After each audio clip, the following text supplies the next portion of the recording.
สบายดีท่านผู้ชมที่เคารพนำท่านผู้ชมมาติดตามข่าวกีฬามอบรับหน้าที่ระหว่างประธานคณะกรรมการโอลิมปิกแห่งชาติลาวผู้เก่าและผู้ใหม่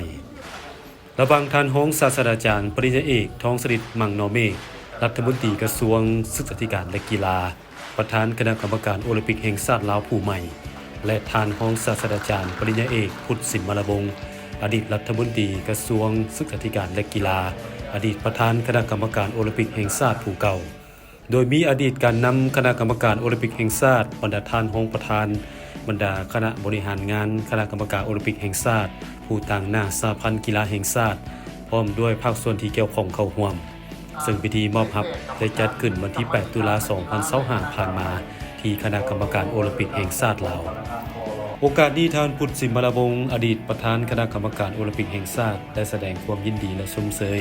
ท่านทองสฤษดิ์มั่งนอเมฆที่ได้รับหน้าที่เป็นประธานคณะกรรมการโอลิมปิกแห่งชาติลาวสุดที่ 8 ผู้ใหม่และเป็นเอกภาพต่อเนื่องในบทรายงานการจัดตั้งเคลื่อนไหวของคณะกรรมการโอลิมปิกแห่งชาติลาวระยะ 3 ปีผ่านมาและการวางแผนเกินไปแต่ท้ายปี 2025 หากลางปี 2026 พร้อมมีข้อเสนอบางอย่างมายังคณะบริหารงานคณะกรรมการโอลิมปิกแห่งชาติลาวสุดนี้สืบต่อขับเคลื่อนเวียกงานกีฬาลาวให้ได้รับการพัฒนาขึ้นอย่างบ่หยุดยั้งท่านทองสฤษดิ์มั่งนอเมฆประธานคณะกรรมการโอลิมปิกแห่งชาติลาวผู้ใหม่ก็ได้แสดงความรู้สึกดีใจและภูมิใจเป็นอย่างยิ่งที่ได้รับหน้าที่นี้และแสดงความชมเชยต่อคณะบริหารงานคณะกรรมการโอลิมปิกแห่งชาติลาวภายใต้การนำพาของท่านพุทธสิมมลวงศ์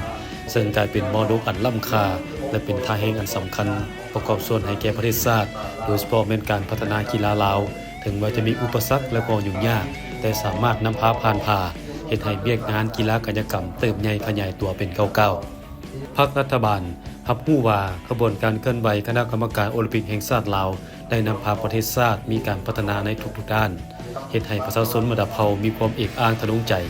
ทั้งยังได้ยกบทบาทเกียรติชื่อเสียงของประเทศชาติสูงเด่นขึ้นในเวทีสากลซึ่งได้มีบทบาทและมีความหมายต่อการร่วมมือกับองค์การจัดตั้งกีฬาสากลเชื่อมั่นว่าคณะบริหารงานคณะกรรมการโอลิมปิกแห่งชาติลาวสุดนี้จะพร้อมใจกันสุมทุกความสามารถเงื่อแห่งสติปัญญา